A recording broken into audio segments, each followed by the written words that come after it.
নমস্কার, আপনারা দেখছেন ঈশান বাংলা প্রাইম টাইম সংবাদ। সঙ্গে রয়েছে আমি সিদ্ধার্থ। বিস্তারিত সংবাদে যাওয়ার আগে দেখে নেব আজকের প্রাইম টাইম শিরোনাম।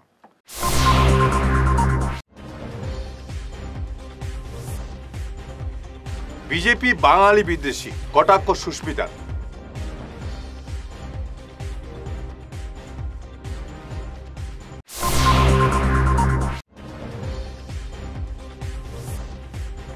করিমগঞ্জ সিভিলের বেহাল পরিষেবা নিয়ে মন্ত্রী কৃষ্ণেন্দুকে তুলোধনা।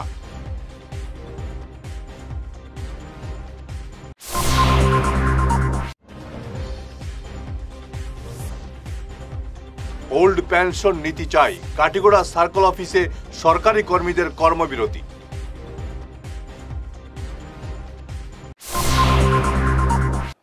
এবারে বিস্তারিত প্রাইম টাইম সংবাদ। রাজ্যসভায় বন্দে মাতরম এবং জয় হিন্দ বলা নিষিদ্ধ করার প্রতিবাদে সরব হলেন তৃণমূল সাংসদ সুস্মিতা দেব। তিনি সরাসরি বিজেপিকে বাঙালি বিদ্বেষী আখ্যা দিয়ে দাবি করেন, বাঙালির ইতিহাস অপমান করাই তাদের নীতি। সাসপেন্ড হওয়ার ঝুঁকি নিয়েও আসন্ন শীতকালীন অধিবেশনে তৃণমূল সাংসদরা এই স্লোগান বলবেনই, হুঁশিয়ারি দেন সুস্মিতা। 20 নভেম্বর 2025-এ আমাদের রাজ্যসভা থেকে একটা পার্লামেন্টারি বুলেটিন জারি হয়েছে। সেটার প্রথম পয়েন্টেই লেখা আছে যে রাজ্যসভাতে জয় হিন্দ এবং বন্দে মাতরম বলা যাবে না সদনের ভিতরে। এটা একটা অদ্ভুত ব্যাপার, কিন্তু আবার প্রমাণ হলো যে ভারতীয় জনতা পার্টি বাঙালি বিদ্বেষী। আজকে জয় হিন্দ বলতে আমরা নেতাজির কথা মনে পড়ে আমাদের। বন্দে মাতরম বঙ্কিম চট্টোপাধ্যায়ের লেখা আমাদের ন্যাশনাল সং, যেটা 150 বছর পূর্তিতে আমরা দেখতে পারলাম যে মোদী সরকার অনেক হুলস্থুল করবে, কিন্তু বাস্তবায়ন কথাটা কি, যে ভিতর থেকে ওরা এরকম একের পর এক পদক্ষেপ নিচ্ছে বা সিদ্ধান্ত নিচ্ছে, যেটাতে প্রমাণ হচ্ছে যে বাঙালিদের সাথে জড়িত যে ইতিহাস আছে সেটাকে অপমান করা, সেটাকে বঞ্চিত করা, যেটার বঞ্চনা করা, এটাই হলো বিজেপির নীতি। এটা নিয়ে সর্বভারতীয় তৃণমূল কংগ্রেসের নেত্রী মুখ্যমন্ত্রী পশ্চিমবঙ্গের মমতা বন্দ্যোপাধ্যায় প্রতিবাদ করেছে। এবার উইন্টার সেশনে আমরা জয় হিন্দ আর বন্দে মাতরম বলবো, আমরা সাসপেন্ড হলে হব, কিন্তু আমরা বাঙালিদের গর্ব, দেশের গর্ব বন্দে মাতরম এবং জয় হিন্দ বলা বন্ধ করব না। বুধবার গ্যাস বিস্ফোরণে গুরুতর আহত 25 জনের মধ্যে 18 জনকে উন্নত চিকিৎসার জন্য শিলচর মেডিকেলে পাঠানোর ঘটনায় করিমগঞ্জ সিভিল হাসপাতালের জরুরি ব্যবস্থা নিয়ে তীব্র ক্ষোভ যুব কংগ্রেস ও এনএসওয়াই। যুব কংগ্রেস মুখপাত্র শুভজিৎ চক্রবর্তীর অভিযোগ, নামেই হাসপাতাল, চিকিৎসার ক্ষেত্র পরিষেবা শূন্য। তিনি সিভিল হাসপাতালের চেয়ারম্যান মন্ত্রী কৃষ্ণেন্দু পালকে এমন অব্যবস্থার জন্য সরাসরি দায়ী করেন। হাসপাতালের প্রয়োজনীয় ওষুধ, স্যালাইন এবং নিজস্ব অ্যাম্বুলেন্স পর্যন্ত নেই বলে অভিযোগ উঠেছে। যে আজকের ডেটে সিভিল হসপিটালে lots and lots of issues, যেটা যদি শুরু হয় তাহলে প্যাকেজ হয়ে যাবে, যেটা জয়েন্ট ডিরেক্টর সাহেবকে আমরা বলেছি। আজকে সব থেকে বড় কথা যেটা বলেছে রেবিসের কথা। আজকে রেবিস একটা যদি ইঞ্জেকশনের যদি আপনারা দাম যদি দেখেন 800 থেকে 1000 টাকা। আজকে এমনও মানুষ এই সিভিল হসপিটালে আসছে যাদের ডেইলি ওয়েজেস ইনকাম হলো 800 টাকা, যারা দিন আনে দিন খায়। আজকে তাদের সাথে যদি এরকম একটা ঘটনা ঘটে, আজকে তারা কিভাবে এটাকে তারা ওভারকাম করবে? তারা ঘরে চাউল নিয়ে যাবে, না তারা এখানে অ্যান্টি রেবিসে তারা পুরো টাকাটা তাদের দিয়ে দেবে? এটা হলো একটা ফ্যাক্ট। আর দ্বিতীয়ত কথা, সিভিলের মধ্যে দেখা যায়, আমরা একটা কথা বলেছি মেডিসিন রিলেটেড, যেটার মধ্যে মেডিসিন কিছু মেডিসিন দেওয়া হয়, যে মেডিসিনের মধ্যে এক্সপায়ারি ডেট যেটা থাকে সেটা রাপ করা থাকে। রাপ করা থাকার কারণটা কি আমরা জানতে চাইছি। সাথে সাথে জয়েন্ট ডিরেক্টর উনি যে মেডিসিনের দায়িত্বে যিনি রয়েছেন, মানে যেখান থেকে সাপ্লাই হয়, সাপ্লাইয়ার উনি দেখেছেন, উনি বলেছেন যে এটা ওনারা করেন না। তার মানে সিভিলের কেউ করে, তার মানে সিভিলের কেউ এক্সপায়ারি ডেটটা রাপ করে, কেউ তো করতে হবে। আজকে মানুষের ক্ষতি হওয়ার পরে সরকার থেকে 1 লাখ টাকা 2 লাখ টাকা কম্পেনশন দিয়ে লাভ নেই।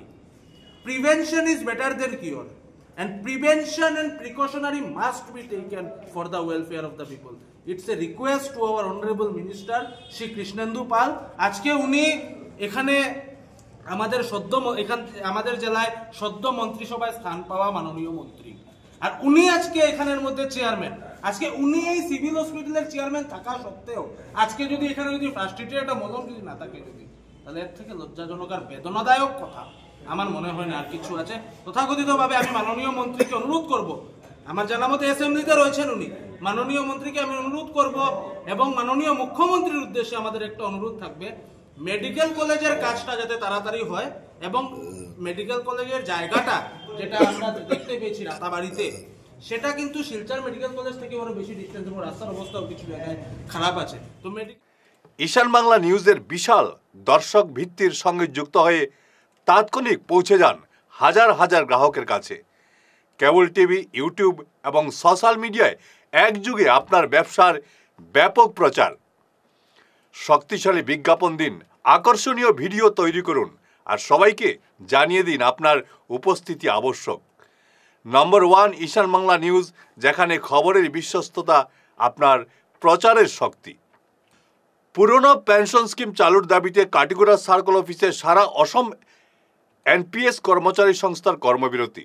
মুখ্যমন্ত্রীর কাছ থেকে ইতিবাচক সাড়া না মেলায় আন্দোলন আরও তীব্র করার হুঁশিয়ারি দিয়েছেন তারা। আমরা কাছাড় ডিস্ট্রিক্টের প্রশাসন কর্মচারী সংস্থার তাদের ডাকে আমরা সাড়া দিয়ে আমরা আসাম গভর্নমেন্টের কাছে দাবি রাখতে চাই। বিভিন্ন সময় আমরা এই ব্যাপারে আসাম গভর্নমেন্টের সঙ্গে দাবি পেশ করা হয়েছে, যাতে আমাদের পুরানা যে ওপিএস ওল্ড পেনশন স্কিমের আওতায় আমাদেরকে অন্তর্ভুক্ত করা হয়। এটাই আমাদের মূল দাবি। এই দাবির পরিপ্রেক্ষিতে আজকে আমরা একদিনের কর্মবিরতি পালন করতেছি।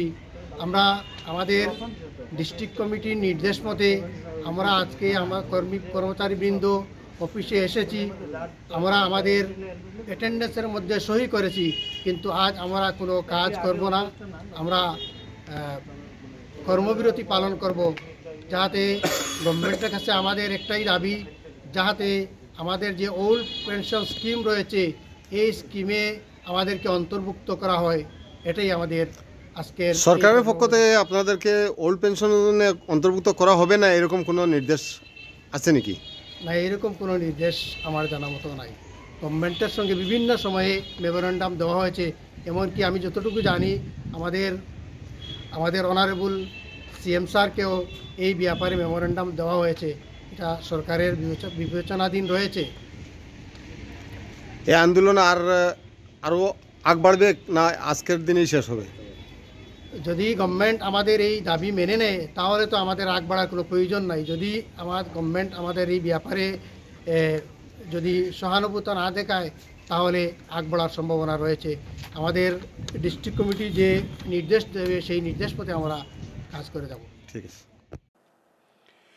দিগরখাল হায়ার সেকেন্ডারি স্কুলে আগামী বছরের 10 ফেব্রুয়ারি থেকে অনুষ্ঠেয় ম্যাট্রিক পরীক্ষা সুচারুভাবে পরিচালনার জন্য আজ এক কমিটি গঠন করা হয়েছে। এতে এসএমসি সভাপতি মৃদুলকান্তি চক্রবর্তীকে পরীক্ষা পরিচালন সমিতির অধ্যক্ষ এবং ভারপ্রাপ্ত অধ্যক্ষ প্রসঞ্জিৎ ধরকে সদস্য সচিব মনোনীত করা হয়েছে। কমিটিতে মহিলা এবং পুরুষ মিলিয়ে মোট 15 জনকে স্থান দেওয়া হয়েছে।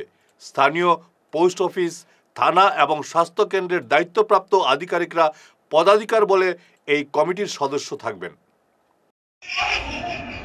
এক্সামে পড়ে আমার অনেক আনন্দ লেগেছে ওই কারণে যে আমরা সেই প্রোগ্রামে বা এজেন্সি এক্সামটা 2025 আমরা সাকসেসফুলি সম্পন্ন করেছি। এজেন্সি কন্ডাক্ট কমিটি এবং আমাদের স্টেক হোল্ডার যারা ছিলেন, বিশেষ ব্যক্তিবর্গরা ছিলেন, যারা অনেক সময় অনেক ধরনের সাহায্য করেছেন এবং সহযোগিতার হাত বাড়িয়ে দিয়েছেন, তাদের সবাইকে আমার অন্তর থেকে ধন্যবাদ জানাই। ফিরে আসছি ছোট্ট বিরতির পর, সঙ্গে থাকুন। বিরতির পর আবারও আপনাদের স্বাগত জানাচ্ছি ঈশান বাংলা প্রাইম টাইম সংবাদে। সোনাই গোবিন্দপুরে কর্মী সভা থেকে বিজেপি সরকারের কড়া সমালোচনা করলেন সোনাই কংগ্রেসের টিকিট প্রত্যাশী মজিবুর রহমান চৌধুরী। কর্মসূচির ভিত্তিতে মজিবুরকে প্রার্থী করার জোরালো দাবি তুলেন সমর্থকরা। মজিবুর চৌধুরীর ঘোষণা, 2026 সালে গৌরব গগৈর নেতৃত্বে অসমে কংগ্রেস সরকার গঠন হবে। দলকে জেতাতে কর্মীদের ঐক্যবদ্ধ হওয়ার আহ্বান জানান তিনি। জনগণে যদি আমাকে ভালো পান, আমাকে যদি আপনারা বলেন যে উনাকে আমরা ভোট দিব, কংগ্রেস পার্টি কিছু মানদণ্ডের উপরে কিছু মানদণ্ড তৈরি করেছে কংগ্রেস পার্টি, সেই মানদণ্ডের উপরে কংগ্রেস পার্টি টিকিট দিবে। আমাকে চেহারা দেখে আমি সুন্দর ও বিশ্রী সেটা দিকে টিকিট দিবে না, আমাকে কিছু প্যারামিটারের মধ্যে ওরা তুলবে। আমার পপুলারিটি, আমার জনপ্রিয়তা কতটুক, আমার আর্থিক ক্ষমতা কতটুক, আমার বিশ্বাসযোগ্যতা কতটুক।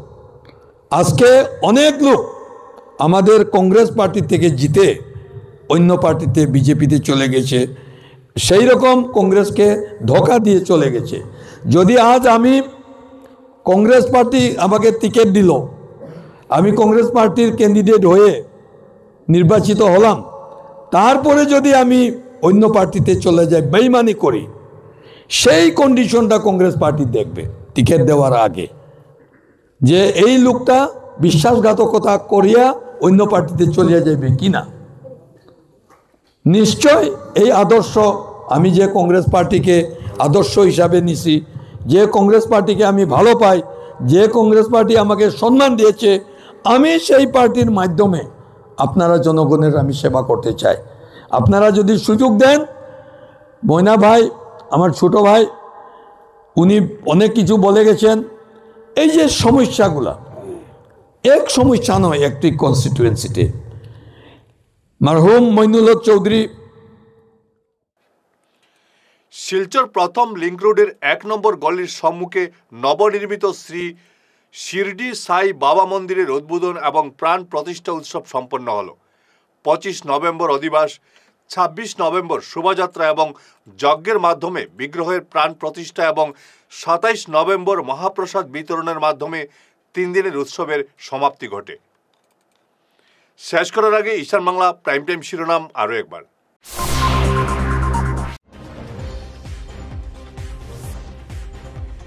বিজেপি বাঙালি বিদ্বেষী, কটাক্ষ সুস্মিতা।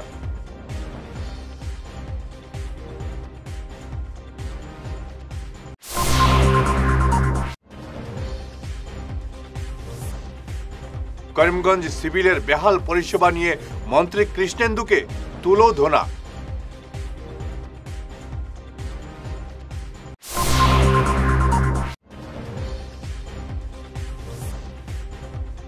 ওল্ড পেনশন নীতি চাই, কাটিগড়া সার্কেল অফিসে সরকারি কর্মীদের কর্মবিরতি।